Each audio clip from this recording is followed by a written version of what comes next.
자, 시작할게요. 예.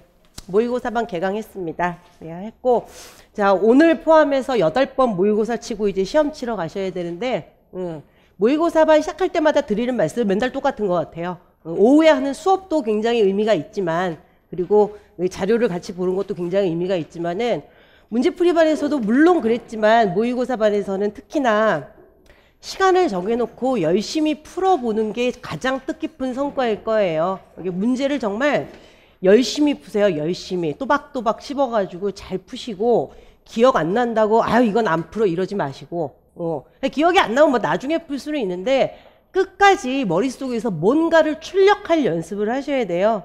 그래서 뭐 교육론이고 문법이고 문학이고 간에 설마 엿먹어라 라는 마음으로 문제를 냈겠어요? 어떻게 해서든지 풀리게 만들어 놓을 거 아니에요. 그러니까 이것도 연습인 것 같아요. 여러분도 이때까지 기출문제도 풀어보셨고 많이들 풀어보셨을 거고, 뭐 이때까지 문제풀이반 문제도 푸셨을 거고, 오늘 모의고사 문제도 푸셨겠지만 나중에 답을 보고 나면 진짜 별거 아니에요.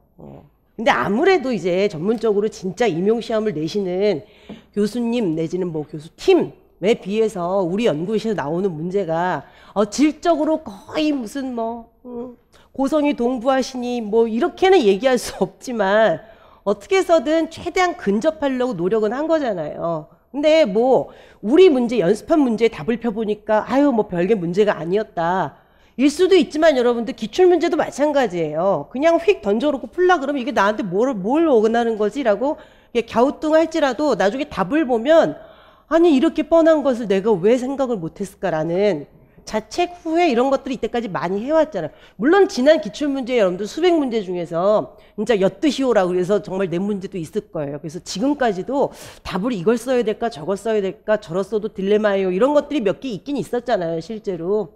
근데 잘 읽고 뭘 요구하는지 잘 생각하고, 기입형은 그냥 기입하시면 되고, 서술형은 망하지 마시고 뭘 쓸지 빨리빨리 머릿속으로 막 굴려서 꼭 써야 될 말들을 메모는 자기가 알아보기만 하면 되잖아요.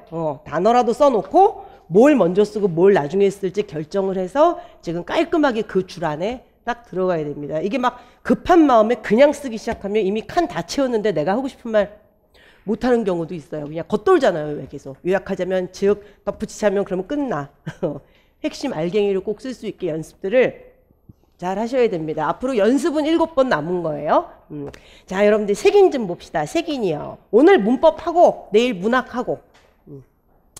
모의고사반에서는요, 여러분들 그 문학보다는 문법에 좀 더 치중을 해요. 그 이유는 1번.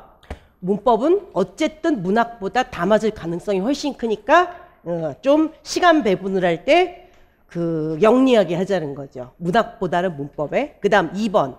문학은 여러분들 문학 이론과 문학사에 관련된 문제는 문제풀이반에서 다 풀고 왔어요. 지금 다 풀고 왔고, 오늘 문제만 해도 여러분들 뭐 이론에 관계된 거라기보다는 실전형이죠. 그 자리에서 읽고 풀 수 있는 거. 오늘 뭐 이론형이라 그러면 문학 같은 경우는 액자 소설이 굉장히 깊게 들어갔어요. 여러분들 문제풀이반에서 우리 액자 푼 거 기억나세요? 뭐 가지고 풀었죠? 몇 펜 가지고 풀었는데 작품은 얼마 안 됐거든요. 현대문학이니까. 마지막 날 아니었나? 그래도 2주 전이네. 지난달은 아니네. 2주 전. 그거 저기 김승옥 이거 뭐지? 역사 가지고 풀었잖아요. 근데 그때는 액자 소설을 맞춰서 문제를 낸 게 아니라 이 소설은 여러 가지 구성 중에서 뭐뭐뭐에 속하냐. 근데 그때 액자가 하나 꼽혔죠. 액자 소설 무슨 구성을 갖고 여러 가지 구성법을 물어보는 것 중에서 액자가 하나 들어가서 여러 가지 봤어요. 그때 그래서 뭐 액자도 보고 뭐 피카레스트 보고 옴니버스 보고 그때 여러 가지 구성을 봤잖아요. 근데 오늘은 얘가 액자 소설이다라고 지금 무녀도하고 병신과 머저리하고 2개 놔두고 액자 소설에 대해서 좀 깊이 들어가는 정도. 그래서 앞으로 남은 7번에도 여러분들 문학은 이론 중심이라기보다 이제 다 실전 중심이에요. 실전 중심이고 나머지 것들 뭔가 그 작품끼리 연결시키고 주제의식이 좀 돋보이는 거 이런 것들을 풀게 돼 있기 때문에 아무래도 문학사와 문학 이론에 관계된 거를 푸느라고 우리 진짜 욕받잖아요. 마지막 4주에. 그래서 그 자료 늘 끝까지 시험 치기 전까지 계속 보셔야 되고, 지금 이것도 안 중요한 건 아니에요. 실제로 지금 뭐 고전 문학은 좀 차치하고 지금 현대문학 같은 경우는 이론에 충실한 문제 내지는 문학사에 충실한 문제보다는 지금은 여러분들 실전형의 개수가 더 삐까삐까한가 더 많은가 이것도 연습을 여러분들 충분히 많이 하셔야 돼요. 그래서 문법하고 문학 중에서 문법에 약간 방점을 더 찍는다. 시간 배분에 있어서 문학에서 좀 더 쓰겠다라고 얘기를 한다고 해서 그게 여러분들 뭐 8대2, 9대1 이건 아니고요. 오늘 문법을 다 하고 못하면 내일 아침에 좀 찔끔할 수도 있다라는 거죠. 어쨌든 여러분들 그 시험지를 푼 날 오후는 문법 하시고 그 다음날 오전에는 문학 하신다고 생각하시면 돼요. 그리고 식사하시고 뭐 교육론 하시고. 자, 그러면 세기내에서 여러분들 문법만 골라서 볼게요. 문법만. 세기내에서 문법만 쭉 골라서 오늘은 무슨 정리를 해야 되는지를 보면 일단 A형에서 2번 이모음 역행도가 나왔죠. 근데 지금 2번하고 3번이 기입형이란 말이에요. 그러니까 그냥 다 맞추실 수 있어요. 이걸 이제 와서 누가 못 맞췄겠어요. 근데 그 기입형 3번 같은 경우는 이거 상대높임법이라고 쓰고 싶어 죽겠는데 상대높임법이라고 쓸 만한 문맥이 아니야. 화자의 상대높임법이라고 쓸 수 없잖아요. 화자의 겸양 이꼬르 상대높임법. 입니다. 그 이따 자료 보여드릴게요. 그 두 개가 어떻게 변별이 될 수도 있어요. 변별이 될 수도 있는데 그건 나중에 자료에서 보여드리겠습니다. 그리하여 이모음 역행동하고 높임법의 변화 그래서 이게 주체 높임, 객체 높임, 상대 높임 체계에서 높임법의 변화니까 현대 국어까지 오면서 주체 높임과 상대 높임으로 이것이 3단계에서 2단계로 줄어들어서 높임법이 확정된 그 과정을 쭉 보자라는 거죠. 근데 얘가 기입형이기 때문에 기입형에다 여러분들 50개 뚫을 수는 없잖아요. 그래서 정말 뚫을 때만 뚫었는데 보충할 사항들이 많은 거죠. 이제 오늘부터는 여러분들 모든 문제가 다 마지막이에요. 이모음 역행동화도 오늘이 마지막이고 높임법의 변화도 오늘이 마지막이고 근데 이게 여러분들 올해의 마지막이어야 되겠어요. 21세기의 마지막이어야 되겠어요. 평생의 마지막이어야 되겠어요. 수업을 듣는 건 오늘이 마지막이어야 되죠. 이제 가서 수업을 하셔야 되니까. 이제는 여러분들 뭐 찬바람도 아침 저녁으로 좀 불고 있고 낮에는 덥지만서도 어쨌든 지금은 좀 공부가 이제 너무너무 잘 될 시기예요. 잘 될 시기인데 지금 여러분들 뒤에 딸려있는 자료까지 뭐 완벽 복습이야 되겠느냐만 최대한 머릿속에 넣으셔야 됩니다. 지금 2번하고 3번은 그 답을 써넣는 게 문제가 아니에요. 제가 자료 구성을 진짜 잘해왔어요. 진짜 믿어주세요. 이걸 가지고 열심히 공부를 하고 빔 가지고 열심히 공부를 하고 그리고 나서 해설지를 보시면 훨씬 수월하실 거예요. 그 다음 여러분들 지금 어디냐면은 8번 이거는 뭐 합성어와 구의 구별인데 이게 우리말법 논하고 나찬 선생님 책하고 두 거를 섞었고 합성어와 구의 구별 이 부분은 여러분들 한문총하고 우리말법 논하고 차이가 없어요. 그래서 해설지도 그거 두 개만 실은 것 같습니다. 요게 약간 쉬었다 갈 수 있는 분위기의 문제. 그래서 사람들 합성어냐 구냐 이거 어떻게 구별하냐 그럴 때 무슨 관형어하고 부사어 갖다 집어넣는 거잖아요. 근데 참 날 수 있는 게 그거야 진짜. 큰 집 작은 집 들것 탈 것. 큰 집 띄었으면 빅하우스고 큰 집이면은 염도 추석되는 건 큰 집이고 작은 집도 스몰하우스냐 아니면 우리 삼촌댁 작은 집이냐.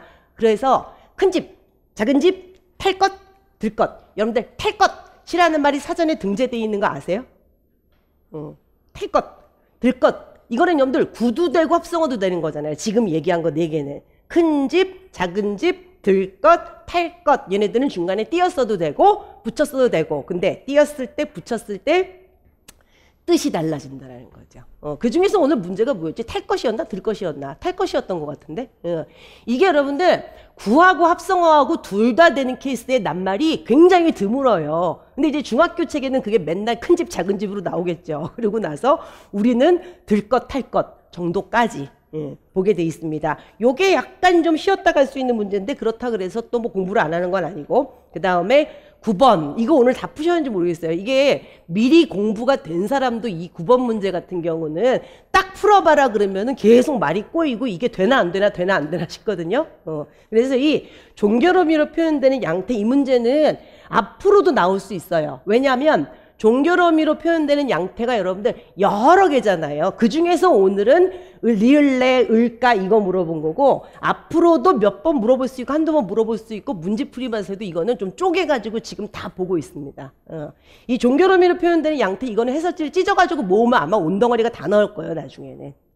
뭐 야도 풀어야 되고 지도 풀어야 되고 지는 이미 푼 것 같고 그 중에서 오늘은 을레하고 을가입니다요. 자, 종결음으로 표현되는 양태. 그러니까 지금 현대국어에서 이모음 역행동화, 그 다음에 국어사에서 높임법, 그리고 현대국어에서 합성어와 구, 그리고 또 현대국어에서 종결어미.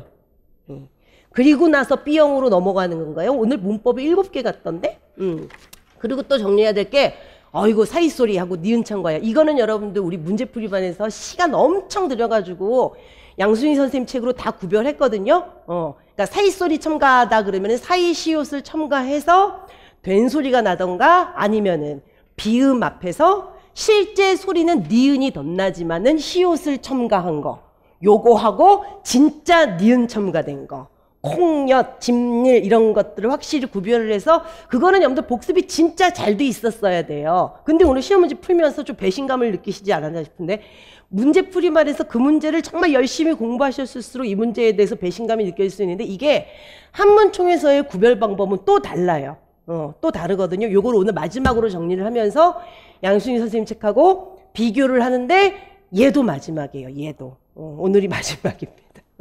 문제풀이반에서 했고 그리고 모의고사반에서 했으니까 이거 문제 일부러 이렇게 내는 거예요. 지금 문제풀이반에서 양순희 선생님 걸로 문제 풀고 학교문법이랑 비교해서 그거 머릿속에 다 들어가면은 오늘 그거를 한문총이랑 비교하게 만들려고 이렇게 놓은 거거든요. 한문총의 비교 방식이랑 굉장히 다릅니다. 근데 한문총이 요즘에 아무래도 책이 대세니까 알고는 있어야 되겠죠. 이게 실제로 여러분들 사이소리 뭐 니은 첨가에 대해서는 지금 절대적인 지식이라는 게 없더라고요, 보니까. 근데 이제 이문규 선생님하고 양순희 선생님하고 좀 이론이 이제 유사하고, 한문총은 유사한 듯 하면서 뭔가 조금 삑사리가 나 있고, 근데 여기서도 공부할 거리가 있어요.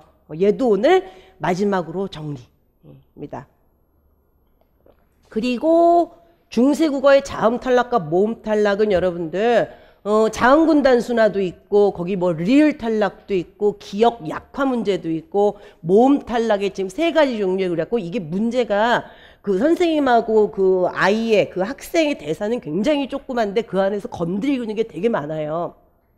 위에 그 자음 탈락 그 예문을 봐도 거기서 자음군 단순화도 볼 수 있고 리을 탈락도 볼 수 있고 탈락이 아닌 기억 약화도 볼 수 있고 밑에 있는 모음 탈락표에서는 어간의 양모음 탈락이 있을 수 있고 동음 탈락이 있을 수 있고 교사의 말 안에서는 아, 어, 오, 우 뒤에 오는 오가 탈락된다라는 거 여러분들 3가지 이론이 거기 다 나와요. 그러니까 굉장히 그게 긴 이론인데 대사하고 자료에 그냥 꾸겨 넣으려고 노력을 한 거죠. 정말 꾸겨 넣으려고. 그래서 문제는 굉장히 간단하다고 쳐도 공부할 것들은 꽤 있습니다요. 그래서 지금 여러분들이 이제 현대국어하고 중세국어하고 오늘 문제를 뭘 풀었는지 한번 쭉 생각을 해봤거든요. 돌이켜봤어요. 이 중에서 아이고 그냥 이러고 한번 보자. 그냥 뒤에 그냥 그 의자에다가 등 젖히고 구경이나 하자 이럴 문제는 여러분들 아까 합성어와 구밖에 없어요. 그것도 안 할 수는 없으니까 집어넣은 건데 걔는 그렇게 부담이 없는 문제고 나머지 것들은 공부할 것들이 상당히 많습니다요. 그래서 그냥 차례대로 갈게요. 차례대로 맨 앞으로 기입형부터 가겠습니다. 빔 그 다음입니다요. 정말 친절도 하지. 지금 빔의 구성 여러분들 늘 맨날 이렇게 되어 있는 건 아닌데 문제가 복잡할수록 제가 앞에다가 요런 거를 써놔요. 나중에 8번 가가지고 합성어와 구에서는 이런 거 없어. 그거 단순히 보면 되니까. 근데 이모음 역행동화에서는 일단 앞에 간단한 문제가 나와요. 간단한 문제가 나오고 그리고 이문규 선생님 책으로 이모음 역행동화를 갖다가 정리를 해요. 여기까지만 보면 여러분들 지금 이 문제는 풀 수 있어요. 그 표가 아마 이 책에 나오는 걸 거기 때문에 여기까지만 보면 이 문제를 풀 수 있는데 이게 기입형이라 여러분들 많이 못 뚫는다 그랬잖아요. 지금도 3개나 뚫어놨는데 근데 이모음 역행동화에서 실제로 더 뚫어놓는다 그리고 시험 문제를 더 붙여놓는다 그러면은 한 6개, 7개 정도 뚫고 싶은데 그러면 욕 뒤지게 먹죠, 선생님들한테. 그래서 여기다가 더 뚫는다 그러면 무슨 뭐 국외유마도 뚫을 수 있고 뭐 여러 가지 뚫을 수 있는데 한 문제에다 그걸 다 담아낼 수가 없잖아요. 그리고 여러분들 기출문제 이때까지 구경 많이 하셔서 아시겠지만 기입형 문제는 지문 자체가 그렇게 길지 않아요, 지금. 그래서 우리도 시험지에서 이렇게 그 비포용지 하나에서 반 잘라서 요쪽 한 면 이상은 할애하지 않아요, 기입형은. 이거 문학은 논외지. 문학은 지문이 있으니까. 근데 문법 문제는 여러분들 서술형도 그렇고 기입형도 그렇고 문제가 그렇게 길지 않아요. 그래서 문제의 양을 맞춰놔야 읽고 풀죠. 여러분들 더 여러 개 뚫는다 그러면은 문제의 길이가 길어져야 되고 시험 칠 때 아무리 모의고사여도 계속 읽고 이해하고 여러분들 그 기입을 해야 되니까 한 문제 가지고 너무 자기가 그 문제를 맞든 틀리든 간에 한 문제를 푸는데 너무 시간이 많이 걸리게 하면 뒤에 가서 문제 못 푼단 말이에요. 그럼 짜증나잖아요. 모의고사 볼 때. 문법은 여러분들 길이를 맞춰야 되기 때문에 뭐 그렇게 많은 걸 물어보지는 못해요. 그래서 여기까지가 딱 시험 문제 답 채울 수 있는 거고 이문규 선생님 책에서 이모음 역행동화를 거의 안 빠지고 이론 공부를 다 한단 말이에요. 그러면은 차 띄고 뽀 띄고 여러분들 교집합되는 거 다 빼고 양순희 선생님 책에서는 이문규 선생님 책에 없는 것만 얘기해요. 없는 것만. 없는 것만 보고 마지막으로 이진원 선생님 자료에서 또 보강. 그러니까 뒤를 갈수록 자료는 짧아지겠죠. 자, 저의 메모에 의하면 이 문제는 비임으로 쭉 보시면 된답니다. 자, 보겠습니다. 그 다음 문제 이모음 역행동화 문제예요. 자, 이모음 역행동화에 대한 여러분들 문법 수업 장면의 일부래요. 뭐 기억, 니은, 디귿까지 한번 차려보랍니다. 채워보래요. 자료들 여러분들 아주 단초래요. 이거는 자료가 여러분들 이거밖에 없죠. 가하고 나밖에 없어요. 근데 딱 여기만 봐도 알 수 있죠. 이거는 이모음 역행동화가 일어나는 거고 이거는 이모음 역행동화가 안 일어난다라고 여러분들 정말 친절하게 또 써줬네. 근데 이모음 역행동화가 안 일어나는 이유는 여러분들 그 사이에 뭐가 끼어 있을 때 그랬어요. 경국의 음하고 치조음이 끼어 있을 때라 그랬잖아요. 그래서 경국의 음과 치조음이라고 써넣는 게 아주 하수들. 그렇게 문제를 내면 이제 문제풀이 많죠. 앞에. 그 다음이 이제 경국의 음하고 치조음의 공통적인 성질 플러스 설정성이라고 써넣는 것이 이제 중치까지. 그래서 오늘 딱 거기까지 물어본 거고 도대체 그러면 양순희 선생님 책에 그 얘기가 나와요. 경국의 음하고 치조음이 끼면 왜 안 일어나는지에 대해서 나와요. 그게 마지막 단계인데 그건 지금 못 들었어요. 그러니까 얘는 문제도 중요하지만 내가 볼 땐 양순희 선생님 자료가 제일 중요해요. 여기서. 그리고 거기서 내가 문제를 내려고 생각을 해봤거든요. 서술형으로. 서술형으로 내자니까 참 쓸 말이 없어요. 그게. 그래서 이거는 그냥 이론으로 보완하자 그랬고 뒤에다 붙여놓은 겁니다. 자, 얘는 여러분들 지금 가는 하나, 둘, 셋, 넷, 다섯 여러분들 이모음 역행동화 일어나 있어요. 자, 그러면 지금 이 이모음 때문에 이 앞에 있는 후설 모음이 전설 모음이 된다라는 거잖아요. 근데 여기 치조음 꼈네? 저거 상관없어요, 여러분들. 얘네들은 원격 동화니까 앞에 있는 여러분들 후설 모음하고 뒤에 있는 이모음하고 중간에 반드시 자음이 껴있어야 되죠. 원격 동화잖아요. 그래서 원격 동화 이꼬르 한문총 용어로 뭐죠? 간접 동화잖아요. 그러면은 원격 동화의 반대말은 뭔데요? 인접 동화죠. 그게 한문총에선 지금 직접 동화라고 하고 있고, 그러니까 중간에 반드시 자음이 껴야 되는데 자음이 하나 껴 있으면 땡큐. 근데 두 개 껴 있을 경우 여러분들 이모음에 붙어 있는 애를 따져야 돼요. 저긴 디귿이 있으나 없으나 여러분들 상관이 없어요. 이모음 바로 옆에 있는 애가 쟤는 지금 누구예요? 연국의 음이잖아요. 그럼 일어나는 거예요. 얘는 여러분들 치조음도 있고 연국의 음도 있지만 이모음 옆에 붙어있는 게 연국의 음이니까 이모음 역행동화 일어나는데 문제가 없어. 이것은 바비고 할 때 누가 베비고라고 하는지 모르겠지만 비비고가 여기서 나왔나? 바비고라고 하지만 얘는 이모음이랑 지금 바로 만나는 게 누구예요? 비읍이잖아요. 얘는 자음이 하나 껴있으니까. 얘도 자음 하나 껴있죠? 얘도 자음 하나 껴있죠. 얘가 특이한 애죠. 얘는 여러분들 얘가 위가 되는 건 맞아요. 근데 밑에 받침이 변했죠. 그죠? 왜요? 얘가 여러분들 음절의 끝소리 규칙에 의하여 여러분들 얘가 디귿이 되잖아요. 치조음이 누구 만났어요? 영국의 음 만났죠. 그래서 지금 뭐 됐어요? 좀 위치동화 일어났죠. 여기다 써놨잖아요. 그러니까 얘네들은 실제로 여러분들 원격동화라고 쳤을 때 중간에 껴있는 자음이 얘 세 개예요. 지금. 일어난다. 얘 연국의 음, 양순음이니까. 근데 내가 이걸 보면서 그냥 써넣은 거예요. 중간에 껴있는 게 누구냐 봤더니요. 지금 지읒도 끼어있고 얘는 발음 나는 대로 가야 돼요. 발음 나는 대로 가야 되니까 치읓이 껴있고 리을도 껴있고 시읒도 껴있고 니은도 껴있고 그래서 얘네들은 실제로 여러분들 경국의 음하고 치조음 껴있죠. 이러면 여러분들 안 일어난다는 거예요. 이 몸 역행동화가. 자료를 보고 어쨌든 대충은 알 수 있어요. 자, 그 다음 페이지 보시면. 자, 교사가 가에 나타나는 공통적인 현상이 뭐냐예요. 그때 여러분들 이거 안 봐도 되죠. 시험지에 있는 거 그대로 써놓은 거니까. 자, 뒤에 있는 이 모음 때문에 앞에 있는 후설 모음이 전설 모음 되는 거예요. 짝도 다 맞아야 되고. 오케이. 그 다음 페이지입니다. 교사가 이 모음 역행동화의 과정을 보여주는 거다. 근데 여러분들 요 위에 앞 음절의 후설 모음이 뒤 음절 모음 2에 전설성에 동화된다니까 얘는 방법 동화가 아니라 조음, 위치 동화죠. 자, 그 다음 페이지 보세요. 자, 여기 보세요. 자료 나는 아까 가가 뭐 듣기, 몸이라도 밥이라도 이런 거 있었고 나 같은 경우는 가랑 굉장히 비슷한 환경인데 얘는 전설모로 안 바뀐다. 그랬더니 딴 애가 그거는 뒤음절 초성 자리의 자음과 관련이 있지 않을까? 라고 그랬으니까 중간에 껴있는 자음이랑 상관이 있을 것 같다. 그 다음 페이지입니다. 자, 교사가 자료 나에서 알 수 있듯이 여러분들 피동화주인 후설모음. 자, 뭐 가지고 해볼까요 여러분들? 얘가 피동화주고 얘가 동화주죠. 그죠? 아가 피동화주고 이가 동화주라고 쳤을 때 피동화주인 후설모음하고 동화주인 이모음 사이에 지금 연구계음하고 양수음 이런 애들이 껴야지 치조음하고 경구계음 이런 애들이 끼면 안 일어난다는 얘기예요. 이런 자질을 가진 자음이 끼어 있으면 변동이 일어나지 않는 경향이 있대요. 저것도 100%는 아니기 때문에. 그래서 플러스 설정성 써놔야 되는 겁니다. 경구계음하고 치조음이 들어가면 안 일어나는 거니까 그 둘의 공통적인 성질은 플러스 설정성.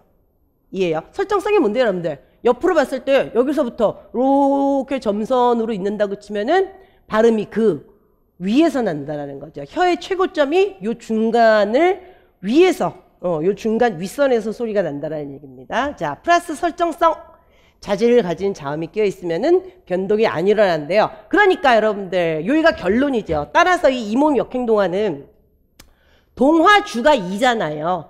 동화주의 자질을 마이너스 후설성으로 둔다면 저거를 플러스 전설성으로 둘 수도 있죠. 근데 이 모음의 자질을 여러분들 마이너스 후설성으로 뒀어요. 그러면은 저 이 모음 때문에 피동화주인 애들, 즉 후설 모음인 애들은 어떤 자질을 가지고 있었는데요? 플러스 후설성을 가지고 있었을 거 아니에요. 걔네들이 동화돼서 마이너스 후설성 값으로 온다는 얘기잖아요. 그럼 얘를 플러스 전설성이라 그랬으면 여러분들 피동화주는 마이너스 전설성 자질을 가지고 있다가 플러스 전설성으로 이동한다 그러면 되는 거고 마찬가지 얘기인데 예. 이 책에서는 여러분들 저 피동화주가 후설 모음이었다가 전설 모음이 된다는 걸 강조하기 위해서 원래 피동화주를 플러스 후설성 자질로 뒀기 때문에 마이너스 후설성으로 온다고 표현을 한 거예요. 전설성으로 바꾸고 플러스 마이너스 바꾼다 그래서 여러분들 아무 차이 없습니다요. 자, 그러면 어쨌든 후설 모음이 전설 모음, 후설이 전설됐으니까 위치동하고 모음과 모음이 만나서 생긴 모음의 변화니까 모음동하고 동화주가 뒤에 있으니까 역행동하고 동화주하고 피동화주 사이에 자음 끼어 있어야 되니까 원격동하고 자음은 하나 껴 있을 수도 있고 두 개 껴 있을 수도 있고 근데 두 개 껴 있을 때는 이 모음 옆에 있는 애가 치조음이나 경구계음이 아니면 된다라는 얘기예요. 그 원격동화라는 말의 짝은 인접동화. 뭐 구계음하나 여러분들 비음하나 유음하나 이런 애들은 다 인접동화잖아요.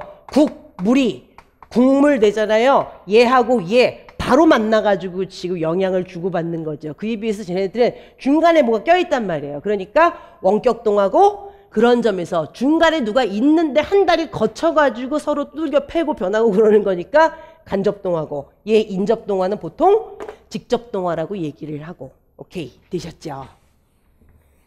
자, 문제를 간단히 보신 겁니다. 그 다음 페이지 표 나오죠? 요거요. 그랬더니 대영이라는 학생이 선생님이 말씀해 주신 제약들을 고려하면 이렇게 규칙성을 그릴 수 있는 거죠. 이런 학생이 어디 있어요. 자, 뭔가 봅시다 여러분들. 이거 이제 대충 어떻게 하는지 다 아시죠? 성절성을 가지고 있는 의문이 근데 성절성을 가지는 의문은 자음은 죽어도 안 되잖아요. 성절성이 뭔데요? 음절 하나를 만들 수 있는 음운이니까 모음이지 당연히. 플러스 성절성 그러면은 여러분들 모든 모음이에요. 모든 모음. 반모음은 안 되고 하나의 음절을 만들 수 있어야 되니까. 성절성이잖아요. 성, 일울성, 음절절, 성질성, 성절성 모든 모음이 자 마이너스 후설성 모음으로 변한대요. 그러면 이렇게 돼 있으면 여러분들 여기서 성절성을 가지고 있는 모든 모음들이 후설성이 된다는 얘기는 이렇게 그렸을 때는 얘도 모음일 거 아니에요. 얘도 기본적으로 모음 중에서 마이너스 후설성으로 변한다는 얘기예요. 그러면 얘는 밑에 안 써서 그렇지 성절성은 여러분들 요 밑에 갖고 있는 뜻이 함의하고 있는 뜻이 뭐냐 마이너스 후설성으로 바뀌었다니까 플러스 후설성이라는 거죠. 이거 굳이 그리지 않아요. 저렇게 그려주면 우리한테는 땡큐잖아요. 성절성, 모음 중에서 후설성을 가지고 있는 모음이 마이너스 후설성으로 바뀌는구나 라고 그냥 친절하게 그려주면 되는데 이렇게 그려져 있다 라는 거는 얘가 원래 플러스 후설성이 밑에 생략된 거다라는 거 우리한테 알고 가라는 얘기예요. 그러면 모음 중에서 플러스 후설성을 가지고 있었던 모음들이 마이너스 후설성, 즉 전설 모음으로 바뀐다는 얘기죠. 전설 모음으로 바뀌어요. 언제? 이렇게 되는 거죠.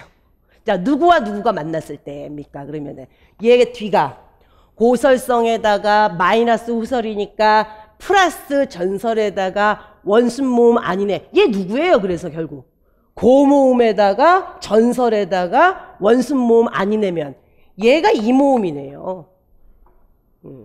그리고 이 모음 앞에는 여러분들 자음 중에서 누구누구가 안 된다 그랬어요. 경국의 음하고 치조음이 안 된다 그랬잖아요. 걔네가 마이너스 설정성이 아니라 걔네가 플러스 설정성이 내는 안 된다 그랬잖아요. 그럼 나머지 애들은요. 마이너스 설정성. 이겠죠. 연국의 음하고 양순음하고. 그럼 얘네들은 연국의 음, 양순음. 연국의 음하고 양순음이 이모음하고 만났을 때 라는 얘기입니다. 그러니까 여기서만 조심하시면 될 것 같은데 나는 이런 표 처음 볼 때 제일 복장 터지는 게 그거였는데 저 성절성 밑에 플러스 후설성 왜 안 써주는지 저게 변했다라는 얘기는 이렇게 변했다라는 얘기는 여기는 저거랑 반대값을 가지고 있다라는 거고 그리고 얘를 여기다가 다시 안 써주잖아요.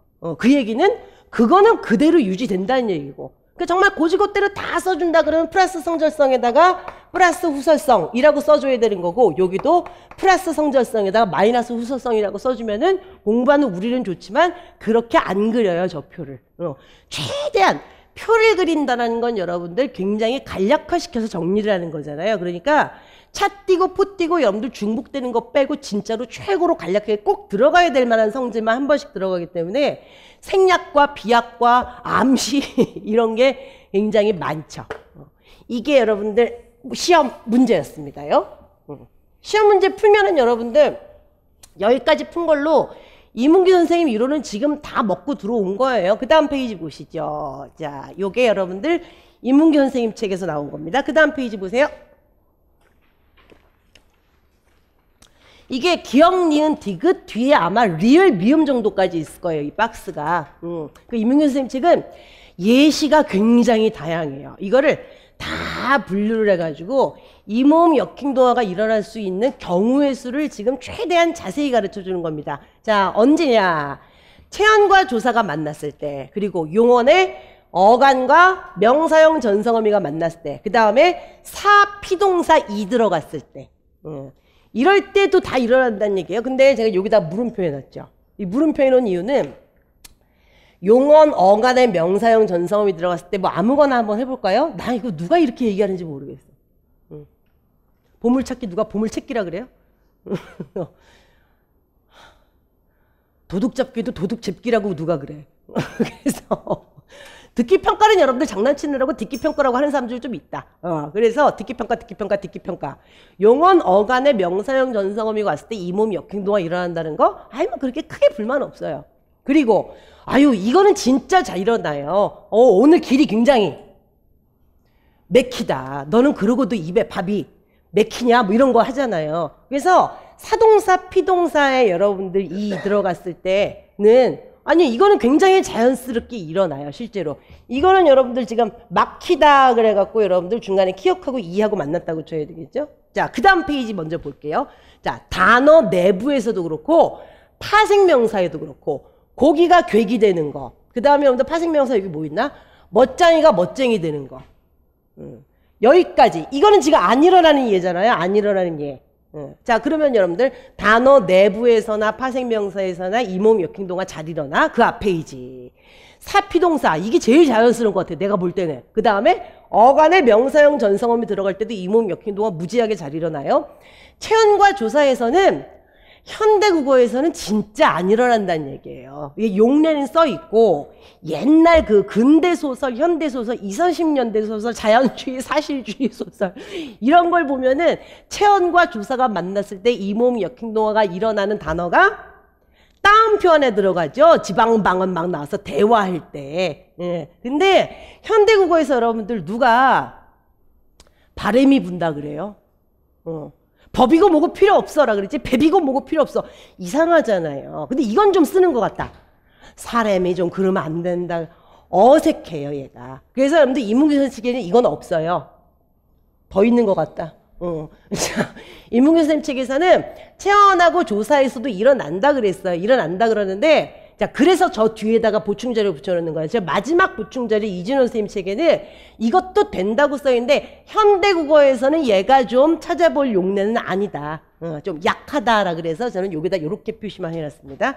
일어나는 여러분들 경우의 수를 지금 요렇게 그 다음 페이지 요렇게까지 나눠놨어요. 자, 그리고 나서 여기를 보시면 여러분들 이게 안 일어나는 예라는 거죠. 중간에 뭐 껴있다라는 거예요. 경국의 음이나 치조음이 껴있다는 얘기입니다. 자, 앞 페이지 다시 한 번만 보여주실래요? 내가 얘요. 여기서 이거 하고 가자. 얘 지금 real 히읗 있잖아요. 제 real 히읗 같은 경우는 저기 뒤에 있는 히읗 있죠. 저게 히읗 탈락의 여러분들 전형적인 예죠. 앞말은 여러분들 히읗 앞말은 그냥 유성음이면 되고 그러면 모음도 되고 유성 자음도 되고 그 다음에 히읗 뒤에 오는 음은 뭐여야 되고 반드시 모음이어야 되고 그러면 히읗 탈락이 일어나요. 히읗 탈락이 일어나면 얘가 어떻게 돼요? 여러분들 얘하고 만나면 안 일어난다며. 예. 근데 물을 끼리다라는 얘기는 자주 한단 말이에요. 히읗 전형적인 히읗 탈락의 예가 되면서 여러분들 리을하고 이가 직접 만나버렸거든요 지금. 그런데도 불구하고 여러분들 이 모음이 지금 제 뜨뜨뜨 쓰쓰 느르잖아요. 치조음하고 만나는데도 이 모음 역행동화가 일어나요 실제로. 그래서 여러분들 이 모음 역행동화 때 우리 방금 한 거 있잖아요. 플러스 설정성이 껴야 되냐 마이너스 설정성이 껴야 되냐 그랬을 때 중간에 경국의 음이나 치조음이 게재가 돼 있으면 이 모음 역행동화가 안 일어난다가 아니라 안 일어나는 경향이 강하다라고 늘 써 있는 거예요. 저게 아주 절대적인 법칙이 아니에요. 그래서 끓이다 가지고 한번 조금 더 생각을 해봤고 그 다음 페이지. 자, 여기 문제에서 이제 푼 것들입니다. 자, 중간에 여러분들 플러스 설정성 자지 끼면은 잘 안 일어나요. 여러분들 이 몸 역행동화가. 자, 그 다음 페이지 보세요. 자, 이거는 여러분들 기역, 니은, 디귿, 리을은 지금 앞에 있었던 기역, 니은, 디귿, 리을, 미음 표 있죠. 표 중에서 미음은 안 일어나는 예잖아요. 기역, 니은, 디귿, 리을은 일어나는 예고. 근데 그거를 한꺼번에 다 여기다 옮겨놓을 수가 없으니까 그 중에서 단어 하나씩만 옮겨놓은 거예요. 얘가 체험 플러스 조사, 얘가 용언의 어감 플러스 명사형 전성어미, 사피동사, 단어, 내부나 파생명사. 대표적인 거 하나만. 그러니까 여러분들은 뭐 프린트 보면서 와도 되지만 설명할 땐 저기 용례가 필요하니까 위에다가 살짝 껴는 거예요. 자, 얘네들은 여러분들 앞 음절의 후설 모음이 지금 전설 모음으로 이렇게 바뀐다라는 겁니다. 개념이죠, 개념. 근데 가끔 가다가 이런 일이 있다는 거예요. 밑에 먹이다를 갖다가 이 모음 역행동화를 일으키면은 먹이다가 되는 거잖아요. 저기까지만 우리가 인정을 한단 말이에요. 왜냐? 이, 에, 위, 왜, 으, 아, 우, 오가 있을 때, 자, 듣기평가, 듣기평가. 얘는, 너 오늘 패션 죽이는데, 어미, 애미, 고기, 괴기, 아비, 애비라 그래서 변할 때 요렇게 변하는 거잖아요. 딱 요렇게만. 그러니까 후설 모음이 전설 모음으로만 변해야지 혀에 모나, 모는 안 변한다는 거예요.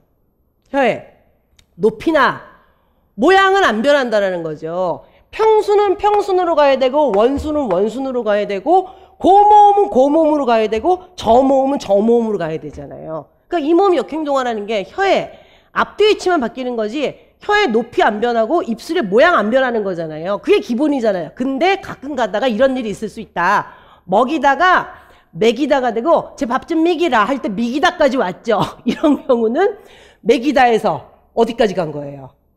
고모음까지 한 번 더 일어나는 거죠. 이런 경우도 있더라는 얘기예요. 지방방언까지 다 따져보면. 그리고 지방방언은 뭐하러 따져요? 라고 생각할 수 있죠. 이거 다 지방방언이에요. 이 모음 역행동화가 된 상태를 표준어로 인정하는 게 지금 굉장히 양이 적잖아요. 지금 이거는 방언들 사이에서의 주싸움이기 때문에 거기서 좀 더 생각해 보는 거죠. 그러니까 얘가 원칙에서 벗어났다는 얘기예요. 혀의 위치 그리고 입술 모양은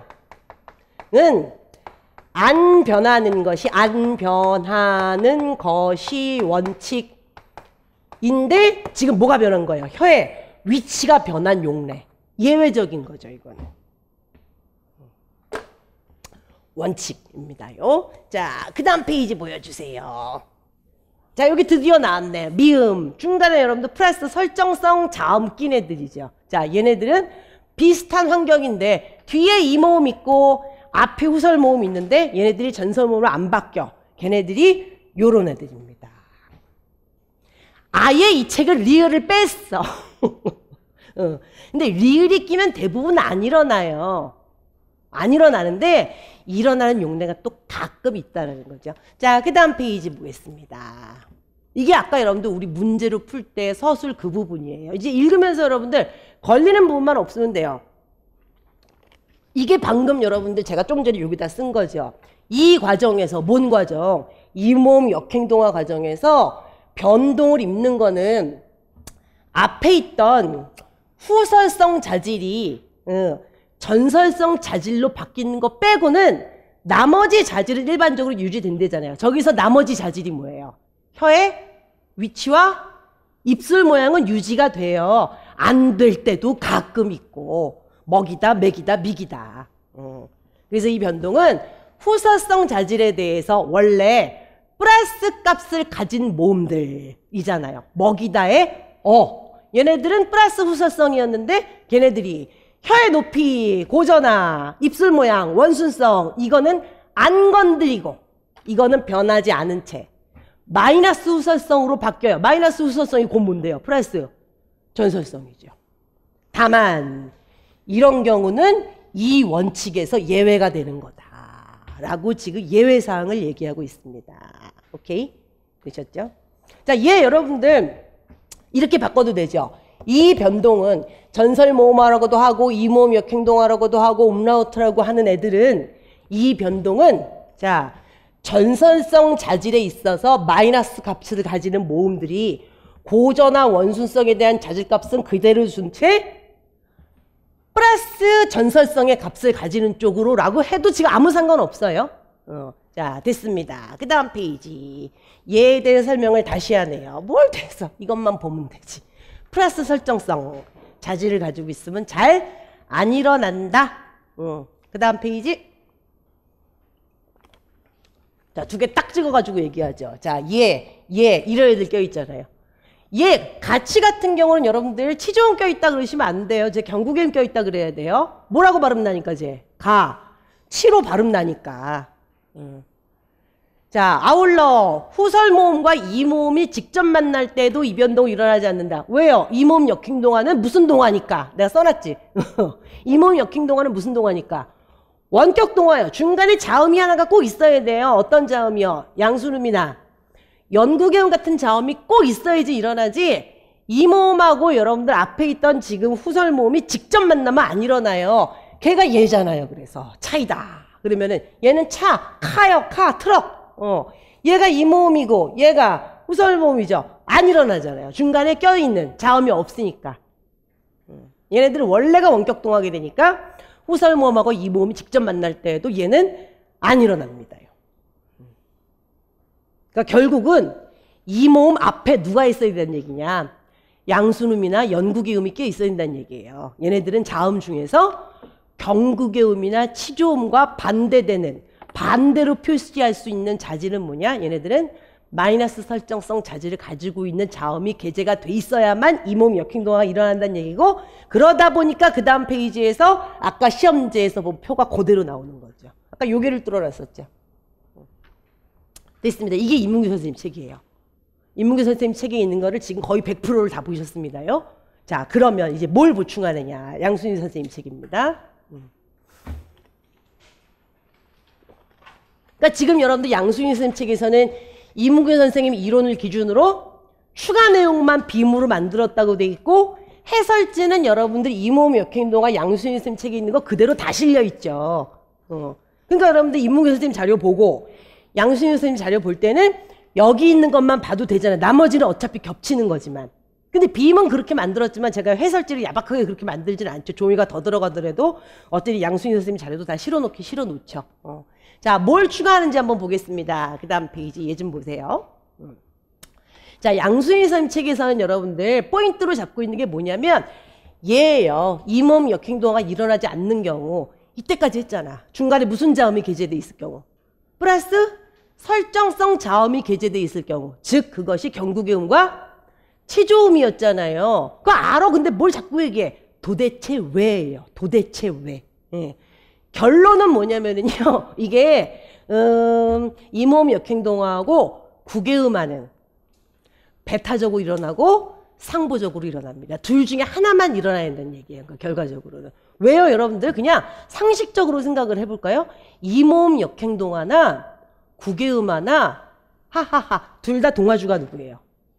이 모음이잖아요. 자, 그러면은 이 모음을 발음할 때 이 모음은 밑에 있는 거. 밑에 있는 게 여러분들 이게 고정부고 이게 능동부면 큰일 난다 그랬죠. 얘가 고정부고 얘가 능동부잖아요. 이 모음은 능동부로 따졌을 때는 전설이고 자, 고정부로 따졌을 때는 경국의 센 입천장이에요. 자, 이 모음을 발음할 때 좋은 위치라는 말은 사실상 쓰면 안 돼요. 왜요? 좋은 위치라는 말을 쓰면은 장애를 받는다는 얘기니까 좋은 위치라는 말을 쓰면 지금 자음이란 얘기잖아요. 근데 선수들끼리 쓰는 말이라 가끔 좋은 위치라는 말도 쓰지만 아주 정확하게 얘기하면 이 모음을 발음할 때 혀가 어디에 위치하는지를 보면 이해해요. 그거보다 더 정확하게 얘기하면 이 모음을 발음할 때 혀에 그렇죠. 최고점이 어디에 위치하는가를 보면 경국의 근처에 위치한다라는 거죠. 근데 가끔 가다가 여러분들 이론 써보면 그냥 좋은 위치라고 써놓기도 해요. 알아먹겠지 그러고 그냥 써놓는 것 같기는 한데 어쨌든 구개음화나 이모음 역행동화는 둘 다 이놈의 이모음 때문에 생기는 일이잖아요. 그래서 이모음 역행동화는 이놈의 이모음이 앞에 있는 후설모음을 전설모음으로 만드는 거죠. 오케이? 그에 비해서 이모음 역행동화 알아요? 구개음화 같은 경우는 이놈의 이모음이 앞에 있는 치조음을 뭘로 만드는 거예요? 경구개음으로 만드는 게 여러분들 지금 구개음하잖아요. 근데 그 사이에 이미 구개음이 껴있으면은요. 음성학적으로 발음이 안 된다네요. 그게 발음하기가 굉장히 불편하대요. 이게 뭔 얘기야? 다시 한번. 이 모음이 앞에 있는 치조음을 살살 꼬셔서 경구개음으로 바뀌는 게 구개음하죠. 오케이? 근데 이 모음 앞에 이미 경구개음이 끼어있는 경우 구개음화가 됐든 원래 경구개음이 있든 경구개음이 이미 껴있고 이 앞에 후설모음이 있는 경우는 이모음 역행동화가 일어나기가 발음이 힘들다는 얘기예요. 왜냐? 둘 다 이모음 때문에 벌어지는 현상이라 이 두 개를 동시에 가져오기 힘들다는 얘기예요. 그러면 여러분들 예를 보세요. 알아듣든 못 알아듣든 그냥 결론부터 얘기한 거예요. 연역적으로. 얘 지금 뒤에 다 이모음 있죠. 이 다 있어. 그리고 중간에 낀 애들이 지읒, 치읒. 얘는 마치다니까 또 치읒, 놓치다니까 얘도 치읒, 뭐 지읒, 치읒 이런 거 껴있죠. 그러니까 기억은 여러분들 이렇게 모여있는 이유가 뭐냐면요. 이 모음하고 만나는 애가 원래가 지읒, 치읒인 애들이에요. 얘네들은. 자, 그러면 얘네들의 얘는 뭐냐면요. 원래 경국의 음이 지금 끼어있질 않은데 발음을 해보면 경국의 음이야. 왜? 바, 치다, 닷, 치다. 그래서 얘는 국의음화 돼서 이 모음과 국의음이 만나는 거죠. 얘네는 원래 만나는 애들이고 얘네들은 발음을 하다 보니까 치조음이 국의음이 되는 경우. 얘네는요. 아까 그랬잖아요. 경국의 음이나 치조음이 껴있으면 이 모음 역행동화가 다 안 일어난다고. 얘네들은 원래가 경국의 음이 껴있고 얘는 발음하면 국의음화에 의해서 여러분들 경국의 음이랑 만나게 돼 있고 얘네들은 치조음이랑 만났죠. 지금 이가 누구랑 만났고 시옷이랑 만났고 이가 니은이랑 만났고 이가 리랑 만났으니까 치조음이랑 만났잖아요. 자, 근데 오, 시, 다, 니다, 날, 리다니까 여러분들 시옷과 니은과 리을이 이 모음을 만나서 쟤네들도 발음상 음운적 국외음화는 아니지만 음성적 국외음화를 일으켰잖아요. 이렇게 되면 이 모음 역행동화는 못 일어난다는 거예요. 근데 이렇게 딱 봤을 때 좀 전에 임은교 선생님 책에서 봤을 때는 그냥 뭐라 그러면 돼요. 그냥 중간에 경국의 음이나 뭐 치조음이 껴있으면 안 된다. 그건 결론. 거기서 더 안 갔어요. 그 책은. 이 책은 더 간 거죠. 왜 그런지. 걔네들이 꼈다는 얘기는 이 모음과 경국의 음이 원래 만나는 단어. 국외음화가 일어나는 단어. 얘도 국외음화가 일어나는 단어. 음운적 국외음화, 음성적 국외음화가 일어나는 단어. 이런 애들 이 모음 역행동화가 안 일어난다는 얘기입니다요. 그 이유를 이제 보는 거예요. 자, 얘네들은 다 앞에 후설 모음이 있고 뒤에 이 모음이 있고 중간에 뭔 자음이 낀 게 있어요. 그러면 저 이 모음 때문에 저 후설 모음이 전설 모음이 돼야 되는데 안 일어나 이 모음 역행동화가. 그 이유는 중간에 껴있는 자음이다. 그 자음이 어떤 애면 원래 센입천장 소리 경국의 음이 끼어 있든가 아니면 음운적 국외음화가 일어나서 경국의 음이든가. 난 센입천장 소리 발음하기가 너무 힘들어. 그래서 그냥 경국의 음이라 그랬어요. 원래 경국의 음이 끼어 있는 경우, 국외음화 돼서 지금 국외음이 껴 있는 경우, 그 다음 음성적 국외음화가 일어나는 애들 이니까 원래는 치조음이었겠죠. 이런 경우 안 일어나는 거다. 좀 더 자세히 보자. 그 다음 페이지. 자, 변동규칙이든 이음규칙이라는 게 여러분들 이게 무슨 얘기 있어요? 음운적 국외음화든 성적 국외음화든 국외음화가 적용됐다면 이 모음 역행동화는 못 일어난다. 여기까지가 워밍업이었죠. 자, 그 다음 페이지 보세요. 저 결론 써있네. 이 모음 역행동화와 국외음화는 서로 배타적으로 적용됨.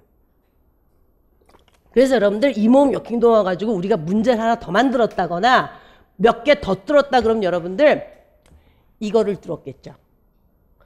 이거를 뚫으면 안 돼. 이 모음 역행동화와 국외음화는 서로 어떻게 적용된 그러면은 이런 것 뚫어놓으면 여러분들 언제나 답은 배타적 상보적 아니에요? 저걸 뚫을 수는 없는 거고 이 모음 역행동화와 배타적으로 지금 일어나는 음운현상은 국외음화입니다요. 왜냐? 이 모음 역행동화의 여러분들 동화주가 누구였어요? 이 모음이지 당연히. 이 모음 역행동화의 동화주인 이 모음. 쟤 때문에 벌어지는 여러분들 위치동화잖아요. 좋은 위치동화, 좋은 방법동화가 아니라 좋은 위치동화죠. 근데 저 동화주라는 이 모음의 좋은 위치는 전설이에요. 그리고 센 입천장이고 이건 아까 그래서 말하면서 말씀드렸죠. 이 모음을 발음할 때 이를 발음할 때 능동부 기준으로 좋은 위치는 전설이고 고정부 기준으로는 센 입천장이라고. 걔네 둘이 근접하는 모음 아니에요. 자, 그래서 전설 센 입천장입니다. 근데 여러분들 동화주와 같은 좋은 위치에서 실현되는 경국의 음. 경국의 음의 지금 여러분들 좋은 위치는 어딘데요? 경국이잖아요, 지금. 이 모음의 좋은 위치라 그러면 문제가 있지만 편의상 이 모음의 좋은 위치는 전설과 경국의 음. 근데 여러분들 국의 음은 원래가 여러분들 경국의가 좋은 위치잖아요. 이렇게 만나면 발음하기가 불편하다는 얘기예요. 이미 동화주 이 모음과 같은 조음 위치에서 실현되는 경국의 음이 이미 끼어 있을 때에는 이 모음 역행동화가 안 일어난다. 왜? 이미 국유음화가 일어난 상태니까. 이 모음 역행동화까지 일어나면은 이거는 발음하기가 너무 버겁다. 그래서 이 둘은 배타적, 상보적 분포다라는 거죠. 배타적 분포라 그러는 게 여기서 훨씬 여기선 자연스럽죠. 자, 그 다음 페이지 보세요. 자, 이 모음 역행동화하고 국유음화는 둘 다 동화주가 이 모음이다. 동화주 2에 의해서 자, 잇몸 소리가 쓴 입천장 소리가 되는 게 국유음화죠. 후설 모음이 전설 모음 되는 게 이 모음 역행동화죠. 그죠? 근데 센 입천장 소리 경국의 음하고 전설 모음 쟤네들의 여러분들 조음 위치는 전설 모음의 센 입천장이죠. 됐죠? 여기까지. 그 다음 페이지입니다.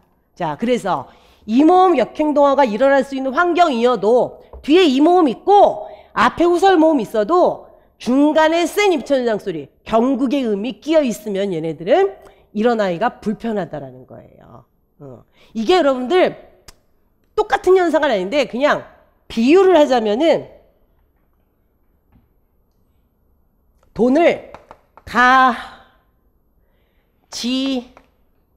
아니야. 밥을 지어라 할 때 얘 필기할 때는 어떻게 할 수 있다 그랬어요?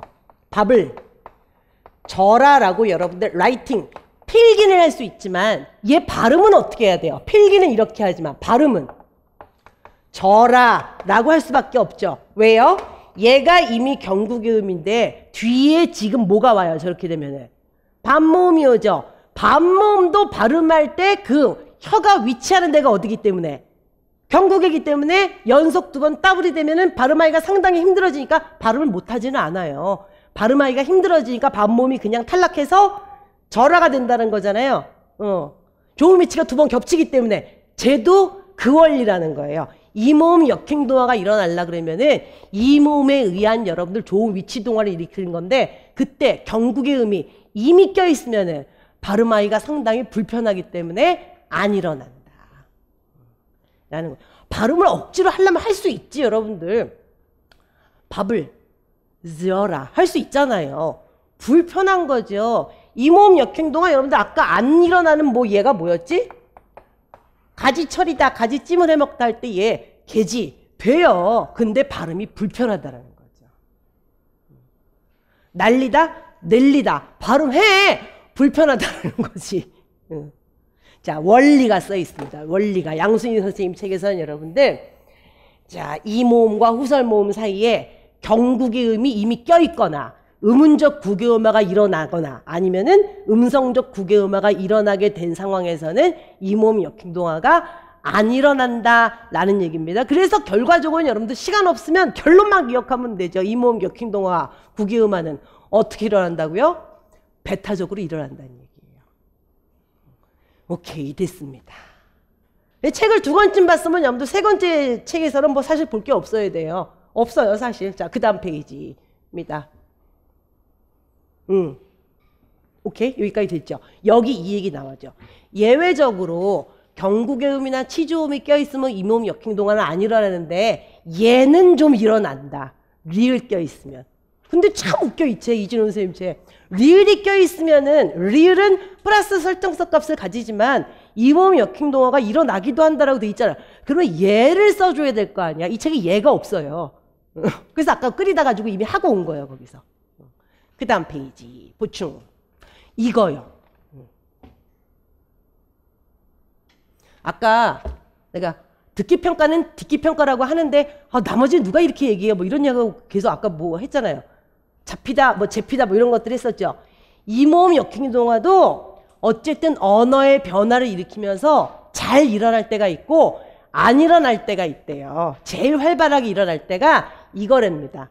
이게 잘 일어나? 도둑이 잡히다? 이것도 일어난다 진짜. 도둑이 잡혔어 도둑이 잡혔어. 밥을 먹여봐 밥을 먹여봐. 잖아요. 근데 얘나 얘가 껴있으면은 조금 이제 뭐라 그러지? 이 모음 역행동화 일어나는 빈도가 작아진다. 이제 국어의 변화죠 이것도. 이 모음 역행동화가 굉장히 활발히 일어나다가 안 일어나는 좀 희박하게 일어나는 모음들이 생기기 시작을 한다. 라는 얘기입니다. 그래서 여러분들 이거 돈을 뜯기다 같은 경우 돈을 띠끼다 그래서 여러분들 음모음이 이모음으로 변한 경우 용례를 찾기가 굉장히 힘들어요. 그 다음 이것도 아까 너 오늘 패션 죽인다 해서 죽인다 했잖아요. 이거 설명하기도 힘들어요. 용례가 굉장히 없기 때문에. 그러니까 이모음 역행동 안에서도 좀 불균형, 비대칭성이 일어난다는 얘기죠. 자, 그 다음 페이지 보충 3. 이거요. 요거 마지막 거. 아까 여러분들 이문규 선생님 책에서 기억, 니은, 디귿, 리을, 이모음 역행동가 일어나는 케이스, 미음이 안 일어나는 케이스인데 기억이 누구와 누구가 만났을 때였어요. 채연과 조사가 만났을 때였잖아요. 그래서 제가 거기다가 물음표 띵 해놨었죠. 그죠? 그 물음표 띵에다가 여러분들 이거 페이지 써놓으면 되겠다. 27페이지. 내가 이런 거 웬만하면 예습하면서 하는데 그 생각은 못했네. 이거 보세요. 주격조사나 서술격조사 이게 붙는 경우는 이모음 역행동화가 잘 안 일어난다. 근데 이것도 참 어불성설이에요. 이거 보세요. 주격조사나 서술격조사 같이 쓰임새가 많은 문법 형태수 앞에서 저런 쓰임새가 많은 문법 형태수 앞에서 이모음 역행동화가 안 일어난다는데 아니 쓰임새가 많은 문법 형태소는 뭐고 쓰임새가 적은 문법 형태소는 또 뭐야? 저게 모든 문법 형태소라고 할 수는 없어요. 여러분들 아까 이문규 선생님 책에서 기억, 니은, 디귿의 용례 뭐 들어갈 때는 여러분들 이모음 역행동화 겁나게 잘 일어나요. 먹이다 먹이다 여러분들 사동사 피동사에 이 들어갔을 때는 여러분들 이모음 역행동화 되게 잘 일어나잖아요. 근데 사동 피동 접사에 이는 문법 형태소잖아요. 그죠? 그럼 걔네들은 쓰임새가 적은 건가?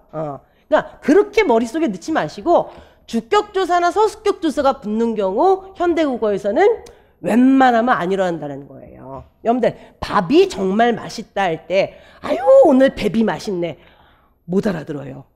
그 다음에 사람은 착하게 살아야 되는 배비다. 이런 거는 드라마에서 많이 듣고 소설에서 봐서 그렇지 여러분들이 친구들한테 뭔가 이렇게 언어생활 실제로 하면서 이렇게 표현하는 사람은 거의 없잖아요. 근데 여러분들 이전 시기에는 아유 오늘은 밥이 아주 꼬들배비다. 그럼 이런 걸 먹으면 체하는 배비다.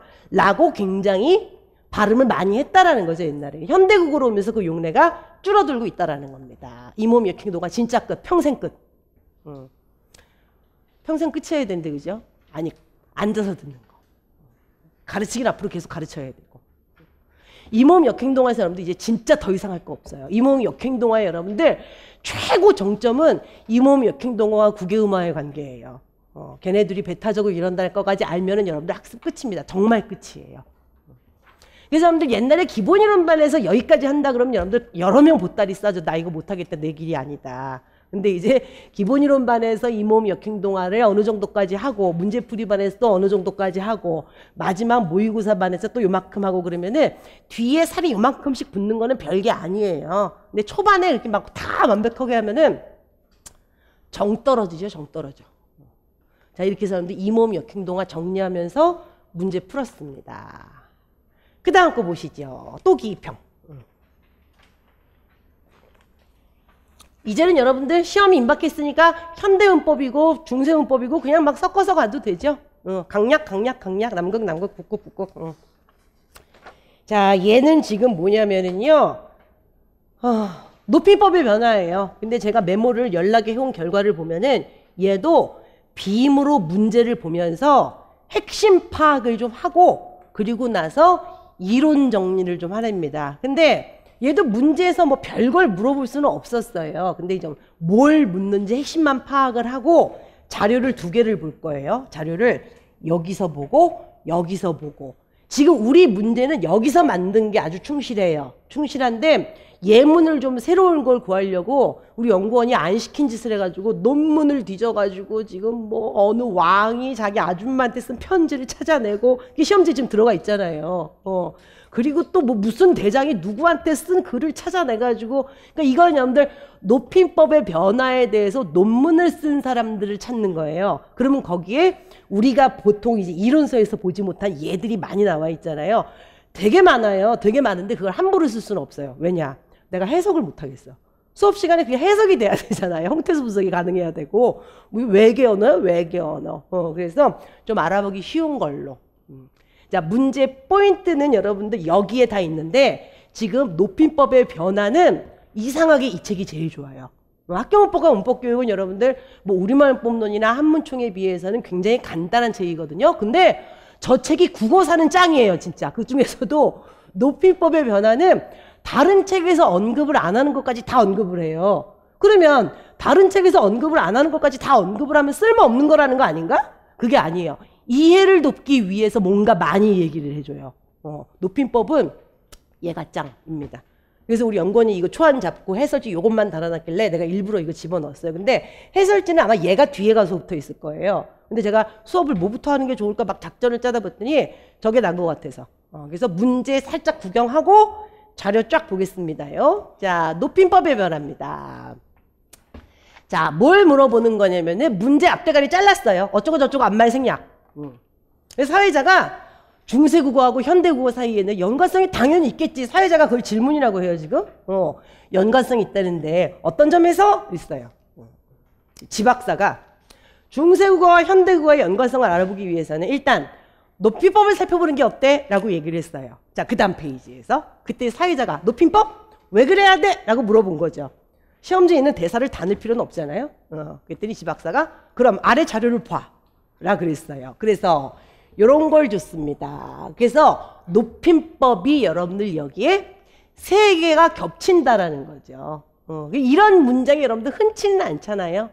그래서 세존아! 이건 아니었죠. 세존이시여.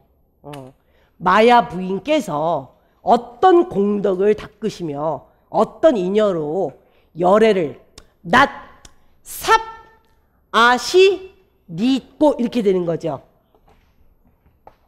낫 플러스 삽 플러스 아 플러스 시 플러스 얘는 형태수 분석 여러분들 굳이 안 한다 그랬죠. 자, 저렇게 돼 있습니다. 그러면 여러분들 저기서 낳은 걸 누굴 낳은 거예요? 열애를 낳았고 누가 낳은 거예요? 마야 부인이. 근데 그 얘기를 누구한테 하고 있어요? 세존한테. 그러니까 세존을 높여야 되잖아요. 세존 하할 때 하는 뭐예요, 여러분들? 딩아, 돌아, 당금의 기차에 딸 때 그 하 아니라 그랬죠. 여기서 세존 하는 극존칭호격 하예요. 그래서 극존칭호격 하를 어디 쓰나 봤더니 세존, 달, 왕 이 정도밖에 안 쓰더라고요. 달아 높이고 노다시 할 때는 하였잖아요. 그래서 달 높이도다 이렇게 해석 안 하잖아요. 달님이시여라고 해석을 하잖아요. 극존칭호격입니다. 그러면은 세존아 내 말을 좀 들어봐라. 세존이시여. 그러니까 세존을 높이기 위한 선어말어미는 뭐예요 지금? 얘죠. 근데 그 존귀한 열애를 낳았잖아요. 열애를 높이는 이유는 얘고. 근데 그거를 낳으신 건 누구니까? 마야 부인이니까 요걸 넣는다는 얘기죠. 그거 지금 차례대로 찾아 쓰라는 거잖아요 지금. 얜 별거 아님. 워밍업일 수도 있음. 그러니까 이때는 여러분들 여기서 얘기하고자 하는 거는 뭐 이거를 집어넣을 수 있냐 없냐의 문제이기도 하지만 지금 높임법의 변화를 보자라는 거니까 막 월인석보 나오고 석보상절 나오고 월인청강지공 나오고 이런 아주 전형적인 중세국어에서는 높임법이 주체높임, 상대높임, 객체높임이 세 개 겹칠 수도 있고 안 겹치고 따로따로 쓰였다고 할지라도 걔네들이 굉장히 어떻게 쓰였다는 걸 보여주는 거예요 지금. 칼같이 아주 정확하게 잘 지켜졌다라는 걸 보여주는 거예요. 시는 시대로, 이은 이대로, 아니면은 또 삽은 삽대로, 지역화를 100% 다 하고 안 들어갈 때도 없고 생략하지도 않고 정말 100% 다 쓰고 위치도 다 맞아야 됐다라는 거예요. 그걸 얘기하는 겁니다 여기서는. 근데 저기서 지금 굳이 여러분들 형태소 분석을 한 거는 중세국어도 그렇고 현대국어도 그렇고 얘 음절의 끝소리 규칙에 의하여 못 해요. 디귿대죠. 얘하고 못 만나는 거 아시죠? 우리말에서. 발음 못 해요. 그래서 이게 무슨 음화예요? 마찰음화죠. 얘가 마찰음이 돼버린다는 얘기입니다. 시오시대에서 이렇게 된다는 얘기예요. 저거는 현대국어 어문 규정에도 그대로 실려 있습니다요. 자, 어쨌든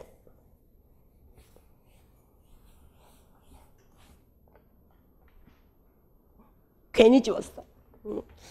낫 플러스 사 플러스 아 플러스 시브레잖아요. 얘 왜 들어갔어요? 매개 모음이니까. 그죠? 매개 모음 여러분들 누구 앞에 들어가는데요? 니은? 여러분들 이 시기에 이러시면 안 돼요. 지나친 겸손은 죄악입니다. 지금 매개 모음은 누구 뭐야? 누구 앞에 들어가요? 니은, 리을, 그냥 니은하고 리을만 오면 돼요. 어떻게 오든 간에. 예. 그 다음은 시, 그 다음 며, 그 다음 이잇 6개. 미다요. 니은, 리을, 시며, 이잇. 시 앞이라서 지금 매개 모음 들어간 거예요. 자, 됐죠? 그래서 이제 어떻게 변하는지를 보자는 거죠, 이 문제는. 그 다음 페이지입니다. 근데 이제 1부는 현대국어로 이어지고 나머지는 소멸하면서 저 높임법이라는 게 역사적으로 변화를 겪게 되는데 그 중에서 좀 전에 앞장에서 봤듯이 중세국어의 높임법은 시, 삽, 좌, 왑, 그 다음에 이잇으로 칼같이 지켜졌는데 그 중에서 얘의 변화가 굉장히 크다. 아니 삽의 기능 변화가 제일 커? 이하고 이순? 걔네가 더 크지 않아요? 걔네는 변화가 아니죠. 소멸이죠 그냥.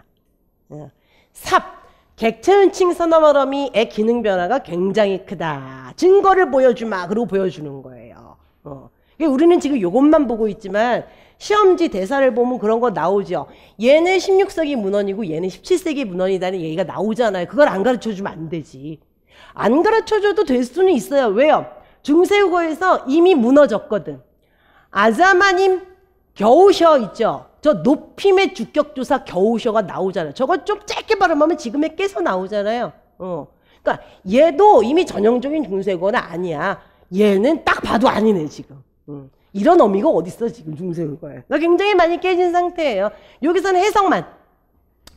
아주머니께서 편치 못하신데 요 사이는 퍽 나으셨는가 싶으오니 라는 거고, 얘는 회답이 생각 밖에 수이 쉽게 오니 패수도 반드시 기쁘게 여기실 거다. 그냥 해석 대충 됐죠? 해석을 못하면 복장이 터지니까 그냥.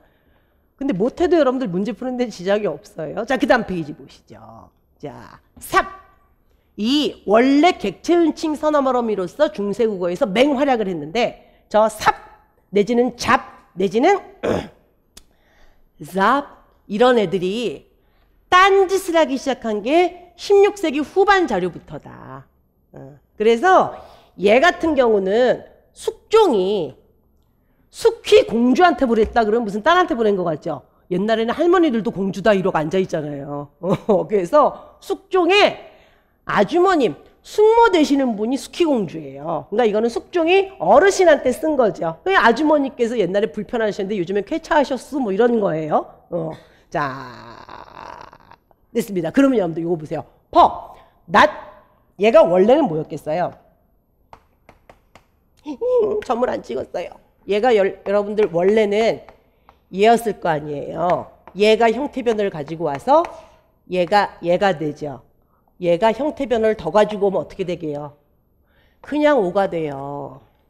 그래서 우리가 여러분들 저 중세국어 문헌이나 중세국어에서 약간 벗어난 문헌을 보면은 객체은칭 선어만 어미가 지 역할을 목적어나 부사어를 높이는 역할을 충실히 하는 그 와중에서도 이미 형태는 자오나 사오로 많이 변해 있어요. 그래서 이 형태가 쓰였을 때는 진짜로 목적어나 부사어를 높일 수도 있고 아니면은 기능 변화를 일으켜서 딴 뜻으로 띄었을 수도 있어요. 근데 얘가 더 심해져서 여러분들 이렇게까지 형태가 변해요. 이게 요즘 말로 뭐냐? 오늘 여러분들께 가정통신문을 띄우게 된 것은 다름이 아니 오라 할 때 그 오라예요. 아, 그래서 신랑 신부 어쩌고저쩌고 가지고 결혼식을 개최해? 결혼식을 진행하오니 할 때 그 오예요. 그게 설마 특수오겠어요, 그러면은? 남들이 해도 다 오자 쓰는데, 여기서 그게 증거가 보인다는 얘기예요. 얘는 형태가 일단 이렇게 변한다. 그리고 해석을 해보면은, 아주머니께서 편치 못하셨는데, 요 사이는 퍽 나으셨는가 싶다. 그러면은, 얘, 잡, 쟤 왜 썼단 얘기예요? 목적어가 없는데 지금, 그죠? 저런 경우는 자기를 낮추기 위해서 화자의 겸양을 나타내기 위해서 자오를 썼단 얘기예요. 근데 뒤집어 보세요. 화자의 겸양이라는 거는 곧 상대 높임이죠.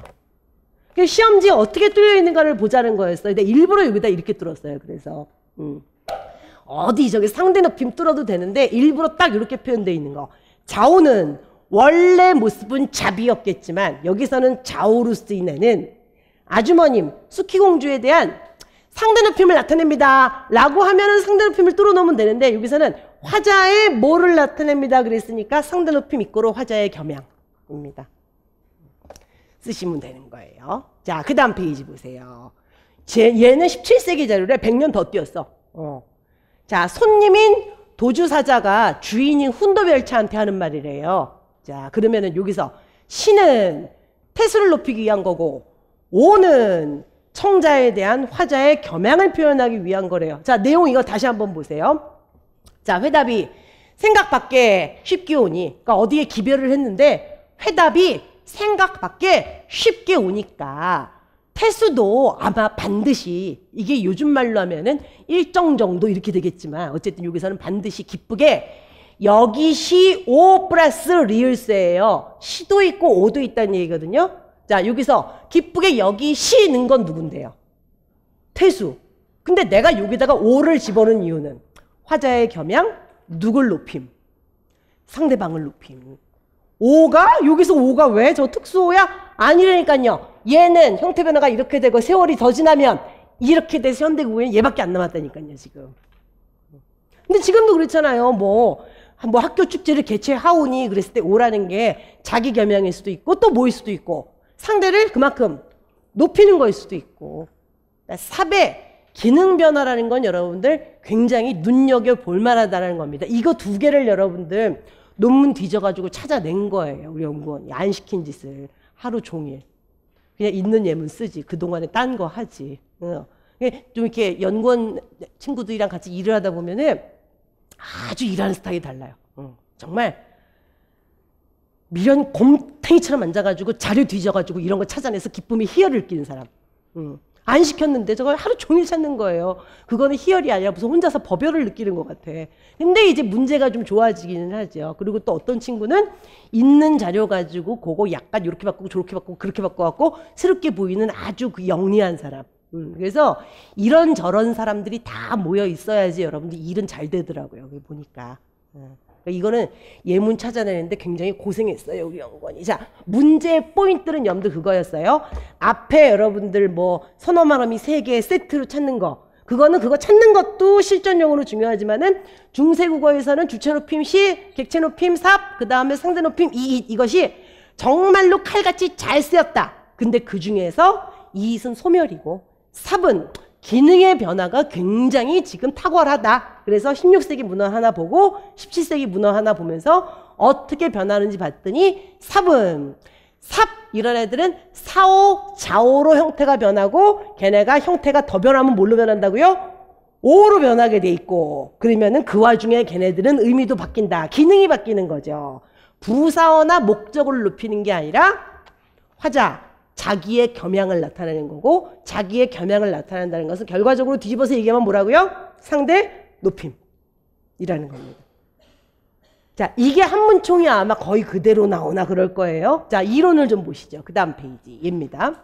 학교문법과 문법교육은 여러분들 지금 우리가 공부한 것보다 좀 더 많은 내용을 담고 있을 거예요. 핵심은 얘지만. 자, 그 다음 페이지 보세요. 쏘리 다시 앞으로. 여기는 여러분들 지금 객체 높임법의 변화하고 상대 높임법의 변화 이 두 챕터가 있거든요. 근데 다 읽고 나면 1 읽고 2 읽고 나면 결과적으로 마찬가지 얘기하는 거예요. 왜냐? 객체 높임법의 변화 저 부분에서 무슨 얘기를 하냐면은 우리 방금 본 거 삽, 잡, 잡 쟤네들이 객체 높임이었는데 결과적으로는 뭐가 무슨 높임이 됐다는 거예요. 상대 높임이 됐다는 거잖아요. 그 얘기를 여기서 하고 있고 여기서는 무슨 얘기를 하고 있냐? 이잇은 소멸했고 원래 뭘 높이던 뭐가 뭘로 왔다. 목적어나 부사어를 높이던 삽이 상대 높임의 기능을 하게 됐다 그래갖고 결과적으로 그러면 여기서 하는 얘기랑 여기서 하는 얘기는 똑같아져요. 근데 그게 예문이 굉장히 좀 탁월합니다요. 그 다음 거 보세요. 객체 높임법의 변화. 아유, 우리가 이제 보다 못해 여러분들. 향찰, 구결, 이두까지 왔습니다. 저거 우리한테 해석하라는 얘기 아무도 안 해요. 여기서 기억해야 될 건 뭐냐면은 보통 여러분들 문법집 펴가지고 이런 거 나오면 이 공부는 내 공부가 아니구나 이렇게 되잖아요. 여기서는 기억해야 될 것만 기억하면 돼요. 고대 국어에서도 객체 높임 선어 말어미가 있었다는 것만 기억하면 돼요. 그냥. 그게 향찰, 구결, 이두를 연구하는 사람들이 연구한 결과 객체 높임 선어 말어미 중세 국어에서 삽, 잡, 잡으로 쓰였던 그 객체 높임 선어 말어미가 딱 보니까 뭐예요? 이 글자라는 거예요. 그러니까 이걸 연구한 사람들이 얼마나 머리가 아팠을까. 저게 나오면 웬만하면은 목적어나 부사어를 높이는 기능을 하고 있을 거다. 그래서 이거를 여러분들 이거 누가 우리한테 해석하라 그러겠어요. 근데 대충은 돼. 불족이니까. 저게 사람 매운 족발 그거 아니에요. 부처님의 발입니다요. 부처님의 발에 얘를 뭐 어떻게 하는 걸 거 아니에요. 그래서 그거를 현대어풀이를 하면은 부처님의 발에 절하고 해요. 여기선 부사어 높인 거죠. 부처님의 발까지 높여야 돼. 그래서 그것만 기억하시라는 거예요. 고대 국어에서도 향찰, 구결, 이두 다 따져보면은 객체 존칭 선어 말어미, 목적어나 부사어 높이는 기능을 하는 선어 말어미가 있었다. 그게 저글자였던 것 같다. 그 다음 중세 국어에서는 아유 칼같이 썼겠죠. 그때 쟤 누구니? 쟤 누구예요? 참 중세 국어의 특징 한자 못 읽어도 문제는 다 푼다라는 거죠. 근데 저걸 못 읽으면 막 신경질이 나잖아요. 제 이름이 뭔지 괜히 궁금하고 몰라도 되는데 그럴 때는 여러분들 그냥 X, Y 넣어서 가세요. 그때 X가 Y를 Z에 넣고 오메가에 올라가. 그래도 아무 상관이 없잖아요. 지금. 근데 못 읽으면 복장이 되죠. 아나유리, 열애를 관에 넛 삽고 도리천에 올라갔다는 거예요. 칼같이 쓰였다라는 거죠. 이건 누굴 높인 거예요? 열애를 관에 넛 삽고니까 열애겠죠. 뭐 설마 관을 높였겠어요? 열애를 높였겠지? 칼같이 썼다. 근데 근대 국어 봐라. 반드시 사당에 가서 뵙고 출입에 반드시 구하더라. 그러면 여러분들 요 사이에 삽이든 잡이든 잡이든 있어야 된다는 얘기예요. 얘가 얘니까 뭐 들어가면 이게 들어가겠네. 네. 저게 왜 꼭 들어가야 돼? 앞에 지금 목적어인지 부사어인지 다 생략되어 있는데? 문맥상 사당 안에 계신 분들은 누구예요? 다 돌아가신 조상이잖아요. 당연히. 그러니까 문맥상 사당 안에 계신 이 그 위패들이니까 당연히 배 잡고라고 써야 되는데 이미 안 쓰기 시작했다는 거예요. 근데 그거에 들어가면 그 나도 이 이음은 처음 보고 되게 아니 목적어고 부사어고 앞에 거 다 잘라먹고 저기다가 뭐 삽을 반드시 왜 넣었어야 돼 웃기고 있네 그랬더니 자세히 봤더니 앞이 사당이야. 사당 안에 있는 거. 여러분들 떡집에서 파는 건 떡일 거 아니에요. 그러니까 사당 안에 있는 건 조상들이겠지. 어머 너무 비유가 적확해. 완전 그거 아니에요. 그러면 떡집에 갔으면 반드시 먹어야 되고 뭘? 떡을 이 얘기겠죠. 사당에 갔으면 반드시 조상을 배 잡고 해야 되는데 잡이 없다는 얘기예요. 자, 그 다음 페이지 보시죠. 아이고, 앞에 예문 그대로 다시 나왔습니다. 고대 국어하고 중세 국어만 나왔어요. 여기서도 딱 그 얘기만 하잖아요. 고대 국어에서도 객체 높인 선어 말어미의 기능을 하는 향찰, 구결, 이두가 있다. 걔네들이 얘다, 얘. 중세 국어라면 이렇게 썼을 백자다. 중세 국어에서의 객체 높임법은 아유, 칼같이 엄격하게 지켜줬고 고대 국어에도 있었다는 거예요. 그러니까. 근데 이제 이런 것들은 여러분들 공부를 하다 보면은 좀 궁금할 때가 있잖아요. 아니, 중세 국어에 객체 높임 선어 말음이 삽, 잡, 잡이 있었다는데 그럼 중세 국어에는 부사어나 목적어를 굉장히 칼같이 잘 높였다는 건데 도대체 그거는 언제부터 높이기 시작한 거야? 라 그래서 사람들이 궁금해할까봐 이 책에서는 고대 국어까지 가르쳐 준 거죠. 근데 저걸 우리한테 뭐 해석을 하라든가 저기서 객체 높인 선어 말어미가 뭔지 찾아 쓰라든가 이런 걸 우리한테 요구하는 게 아니라 고대 국어에서도 그 기원은 충분히 찾을 수 있다. 그리고 존재했다. 중세 국어에서는 칼같이 썼다. 그 다음 페이지입니다. 아이고 똑같죠 뭐. 예 하잡고의 잡.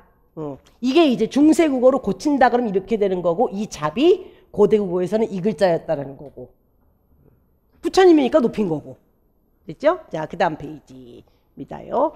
자, 중세 국어에서 이렇게 된 거는 당연히 목적어 명사가 열애인이니까 높인 거다. 근데 여러분들 근대국어 보세요. 그 기능이 상실돼서 지금 잡이 없다라는 얘기예요. 뵙고 그러면 당연히 누구를 조상일 텐데 돼 잡고를 안 썼더라는 얘기입니다. 그 다음 페이지 보세요. 자, 얘가 만약에 중세국어라면 얘가 반드시 들어갔겠지. 왜요? 지금 반모음 뒤니까 반치음에 잡을 써야 되겠죠. 그러면 얘는 여기에 뭐뭐뭐뭐 있을 때 써요. 디귿, 티읕, 지읒, 치읒. 그러면은 얘는 누구 뒤에 써요? 격, 비읍, 시옷, 히읗 뒤에 쓰죠. 오케이? 자, 됐습니다. 그리하여 얘는 이게 있어야 되는데 안 썼어. 근데 이 시기에 여러분들 돼, 고 사이에 이건 안 보이는데 그래도 저 글자는 어딘가에 다 살아있었단 얘기예요. 근대국어에. 실제로 목적어나 부사어를 높여야 될 때는 저 삽을 안 쓰고 엄한 데서 삽이 보여. 그건 이미 앞에서 봤잖아요. 이미 저 삽, 사오 이런 애들은 객체 높임의 기능을 한 게 아니라 이미 뭘 하기 시작했기 때문에 이때 상대 높임의 기능을 하기 시작했기 때문에 이런 데서는 찾아볼 수가 없었다는 얘기죠. 객체 높이법의 삽은 아니 이렇게 변한 거야. 이렇게 변한 거야. 이렇게 변한 거야. 세 개 다 나와요. 문헌에. 네, 나중에 저걸 한문총인가에서 한번 쫙 정리를 해줄 거예요. 어떻게 변했는지 형태가. 그러니까 너무 중구난방으로 변해서 굳이 외울 필요도 없어요. 쟤는 이미 상대 높임으로 변화하게 됐습니다. 상대 높임으로 변화해서 한층 더 나아가서 화자의 기억, 이응 뭐요? 화자의 겸양까지 갔다라는 겁니다. 그 어차피 여러분들 여기서 쓰여야 될 자리에서는 이미 안 쓰이고 저 삽, 사오 쟤네들도 상대 높임의 기능을 하게 됐으니까 높임법의 단계가 3단계에서 2단계로 줄어든 거죠. 어떻게? 얘에서 얘로. 오케이. 자, 그 다음 페이지 보시죠. 자, 지금까지 여러분들 학교문법과 문법교육에 있는 객체 높임법의 변화를 봤어요. 객체 높임 선어말어미가 쓰여야 될 자리에 안 쓰였어요. 근대국어에. 걔네들은 상대 높임의 역할을 하게 됐기 때문에 딴 데로 이사를 간 거예요. 자, 이번에는 상대 높임법의 변화를 보니까 쟤는 고대국어 자료가 없네. 그래서 여기 써놨잖아요. 고대국어에는 상대 높임법의 흔적이 있대요. 있는데 흔하지 않대요. 그래서 저도 안 실어놨어요. 그냥 이 존재하기는 존재했었대요. 근데 아까 객체 높임 선어말어미는 향찰 구별 이도 다 따져보면 고대국어에서도 굉장히 뚜렷하게 나타났고 상대 높임법 같은 경우는 고대국어에 존재했다고는 하는데 그게 아주 흔한 경우는 아니었고 그래서 상대 높임법의 확립을 본다면은 중세후부터 보통 보게 돼 있다. 그래서 자, 상대 높임법 같은 경우는 하슈쇼체에서 상대방을 굉장히 높일 때에는 평서문의 이, 그 다음에 의문문의 it으로 높여요. 그러니까 상대 높임법이라는 건 여러분들 하슈쇼체, 하야쇼체, 그 다음에 하라체 뭐 이런 것도 있을 거 아니에요. 근데 그 중에서 선어말 어미에 의해서 상대를 높이는 케이스는 하쇼쇼체밖에 없다라는 거죠. 나머지는 종결 어미에 의해서 여러분들 상대 높임이 일어나는 거고. 그럼 여러분들 이거 보세요. 명령문, 무슨 청유문 같은 경우는 평서문, 의문문에서만 이수로 여러분들 드러나는 거고 같은 하쇼쇼체에서도 여러분들 명령문이나 청유문 같은 경우는 지금 선어말 어미에 의해서 여러분들 상대 높임이 벌어지지는 않잖아요. 자, 그 얘기예요. 중세국어에서도 상대 높임법이 선어말 어미 it 내지는 it 또는 it으로 나타납니다. 평서문하고 의문문에서만. 그러니까 상대 높임 선어말 어미가 존재하는 경우는 하쇼쇼체만. 하쇼쇼체 중에서도 어디에서만? 평서문과 의문문에서만. 근데 얘네들은 그냥 다 소멸. 그러니까 얘네들 공부하기가 편하죠. 근데 이제 이사 온 걸 보여주겠죠. 그 다음 페이지 보세요. 이게 뭐야? 그러나 가히 오라디 못하리이다. 두 번째 거.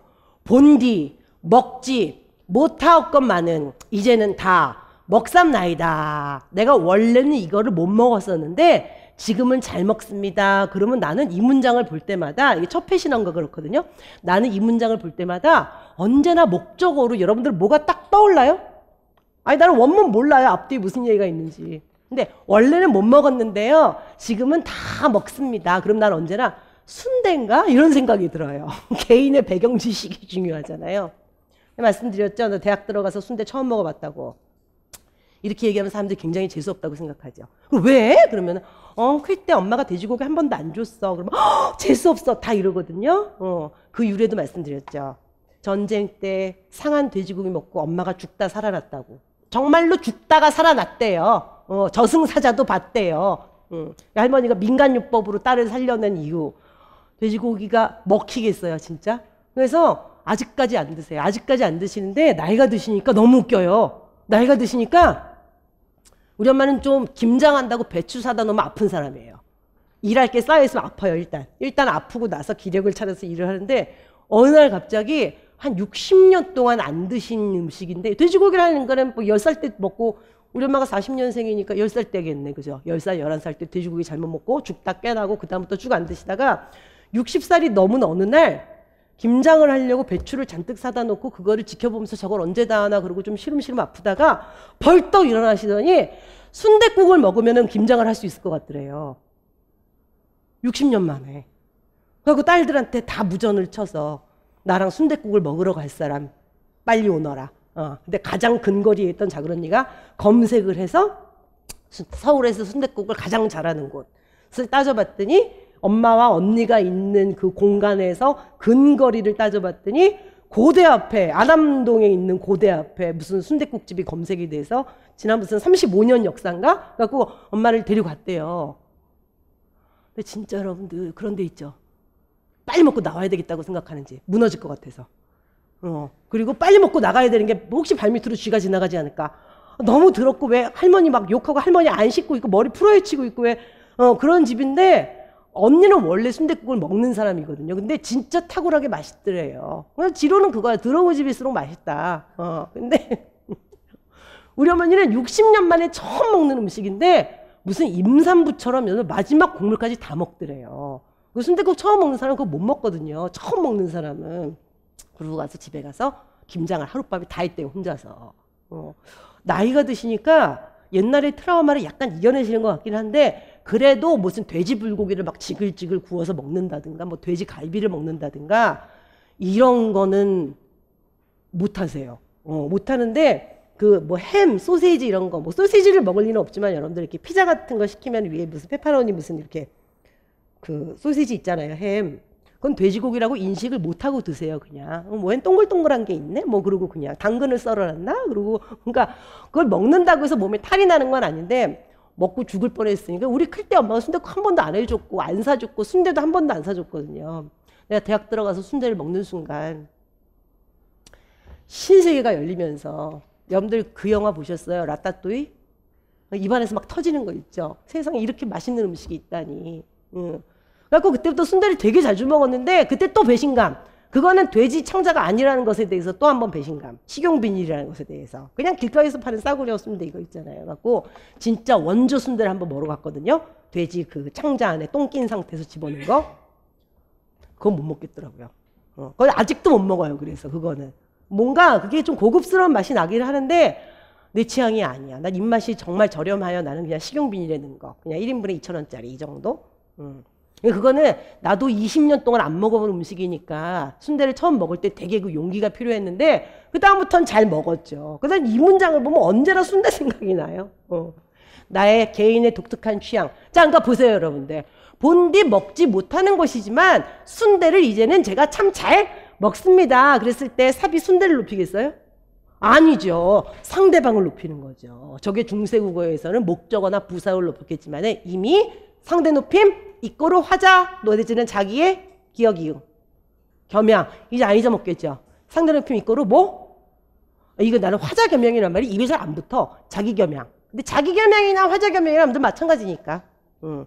기능의 변화를 일으킨 거죠. 이거 보세요. 객체현칭 선어말함이 삽. 얘가 본연의 기능을 상실을 했잖아요. 그래서 내가 여기까지만 실어 놓으려고 그랬거든요. 얘가 가끔 가다가 주체 높임을 강화하는 경우도 있대요. 아주 가끔. 이거는 굉장히 보편적이에요. 삽이 이제는 객체 존칭의 역할을 안 하고 상대 높임의 역할을 하기 시작했다는 거는 굉장히 보편적으로 모든 책에 다 나오는 얘기인데 이거는 이 책밖에 없을까요? 가끔 가다가 주체 높임, 주체 존칭을 강화하는 기능을 하기도 한다라고 돼 있습니다. 근데 저 앞뒤 문맥을 몰라가지고 내가 상대 높임법 강화. 그 다음 페이지 보세요. 자, 보세요. 선어말어미에 의한 높임법 같은 경우는 자료상으로 볼 때 고대 국어까지 올라간다. 그러면 주체, 객체, 상대 높임의 체계가 고대 국어 시기에 정착이 됐을 거라고 사람들이 생각을 하는 거예요. 그래서 그랬잖아, 아까. 객체 존칭 같은 경우는 고대 국어에서 향찰, 구결, 이두 다 뒤져보면은 아까 그 백자, 이게 굉장히 많이 눈에 보이고 객체 존칭 선어말어미가 존재를 했을 것이다. 근데 상대 높임 선어말어미는 너무도 확연하게 눈에 확 띄진 않지만 존재는 했었다는 거 아니에요. 그리고 생각해보세요, 여러분들. 중세국어 시기에 주체 높임, 객체 높임, 상대 높임 이게 3분법으로 확립이 잘 돼 있었다는 얘기는 이미 고대 국어에 이미 그 세계는 존재를 했다는 얘기예요. 어느 순간에 존재도 안 하고 있다가 중세국어에서 그게 갑자기 확 확립이 될 일은 없으니까. 오케이? 자, 그러면 고대 국어 시기에 이미 정착이 돼서 중세국어 시기에는 굉장히 저 3단계의 높임법이 고루 잘 쓰였을 것이다. 그러다가 중세국어 다 가고 근대국어로 오면서 객체 높임이 상대 높임으로 변화하게 됐고 상대 높임 이꼬로 자기겸양입니다. 그래서 객체 높임 날라갔고 그리고 주체 상대 높임의 체계가 정착이 됐다라는 거죠. 근데 여기서 하루 자고 일어나면은 묘하게 엇갈리는 게 주체, 객체, 상대 높임에서 살아남은 거는 주체 상대예요. 근데 안 보이는 글자는 뭐예요? 상대 높임의 이잇이 안 보이죠. 사라진 글자는 눈에 안 보이는 건 이잇이 안 보여. 그렇지만 상대 높임은 살아있어. 어떻게 살아있어? 삽으로. 걔네들은 원래 보였는데 객체였는데 객체 높임이었는데 상대 높임으로 줄을 바꿔 탔고 그러니까 눈에 보이는 글자는 삽이고 이잇이 안 보이지만 그래도 높임법의 종류로 얘기한다면 뭐가 살아남은 거예요? 주체 높임하고 상대 높임이 살아남은 거죠. 되셨죠? 그러면 여러분들 현대국어에서는 객체 높임을 어떻게 하는데? 특수어휘로 하지요. 선어말어미에서는 현대국어에서는 하지 않습니다. 이게 학교문법과 문법교육이에요. 근데 이 책에서 약간 부족한 건 뭐냐면은 저 원래 객체 높임 삽이라는 애가 객체 높임에서 지금 상대 높임으로 기능의 변화를 가지고 온 건 굉장히 얘기를 잘하고 있는데 어형의 변화를 많이 안 보여줘요. 삽이 사오가 되고 오가 되는 걸 보여주면 좋겠고 그리고 걔네들이 선어말어미의 위치가 바뀌거든요. 원래 여러분들 삽, 잡은 1등이었잖아요. 객과고조 혐의감사 맨 앞이잖아요. 얘네들이 이제 뒤로 밀려요. 그것까지 보여주는 게 여러분들 한문총입니다. 한문총 좀 보시죠. 도대체 이게 무슨 얘기니? 우리한테 지금 필요한 건 뭐냐면요. 얘예요. 삽의 변화. 그리고 저 삽이라는 애가 저 이미 답은 알잖아요. 객체 존칭에서 뭘로 간다고? 상대 높임으로 간다고 답은 알죠. 제가 기능의 변화를 가지고 오면서 선어말어미의 위치 변화를 가지고 와요. 그래서 원래 중세국어에서는 객, 과, 거, 주, 현오미 감상이잖아요. 객체, 뒤에 주체, 그 중간에도 몇 개 있어요. 근데 이 객체 높임 선어말어미가 상대 높임으로 이동을 하면서 얘의 위치가 바뀌기도 한다는 얘기예요. 그러니까 주체 높임 선어말어미가 먼저 오고 그 다음에 자온지 온지 뒤에 오는 경우도 있다. 그래서 여러분들 아까 그 훈도별찬가 무슨 뭐 걔네들의 대사 있잖아요. 화답이 쉽게 와서 뭐 누구도 태수도 뭐 저기 굉장히 그 기쁘게 여길 거라고 생각한다고 거기서도 보면 시가 먼저 있고 오가 뒤에 있어요. 자, 그래서 우리가 여기서 봐야 될 거는 얘하고 얘예요. 삽의 변화하고 선어말어미 순서의 변화하고. 자, 근데 이게 한문총 안에 어미의 형태 변화다 그래가지고 삽도 보여주고 거도 보여주고 앗get도 보여주고 그러니까 객체는 핀 선어말어미 삽의 변화도 보여주고 주관적 믿음의 선어말어미 거도 보여주고 과거 시제 미래 시제 선어말어미 앗get도 보여주고 특수 선어말어미 오도 보여줘요. 이렇게가 세트예요. 그 중에서 지금 우리가 방금 풀었던 기평 3번에 해당하는 지금 학습 영역은 1번하고 5번밖에 없어요. 근데 내가 2번, 3번, 4번을 안 지웠어요. 일부러. 중간에 여러분들 보시라고. 이거예요. 49부터 63은 자습용인데 그래도 이런 경우는 내가 지워버리거든요. 어쨌든 얘나 얘에서도 앞으로 문제를 계속 푸니까 저 자료를 우리가 앞으로도 볼 수 있으니까 얘 때문에 오늘 빔이 180까지 온 거야 진짜. 저걸 중간에 안 지운 이유가 뭐냐면은 너무 중요한 예문 한 서너 개만 보려고요. 나머지는 여러분들 이제 보시고 중간에 2번하고 4번일 거야. 아마 2번하고 4번 중에서 너무너무 중요한 예문 두세 개 정도만 확인을 하겠습니다. 이 문제와는 상관없이. 자, 시간이 많이 갔기 때문에 여기서 쉬었다가 한문총에서 여러분들 사별 변화 모시고 그리고 서남어럼의 위치 변화 모실 거예요. 예, 쉬었다 하겠습니다.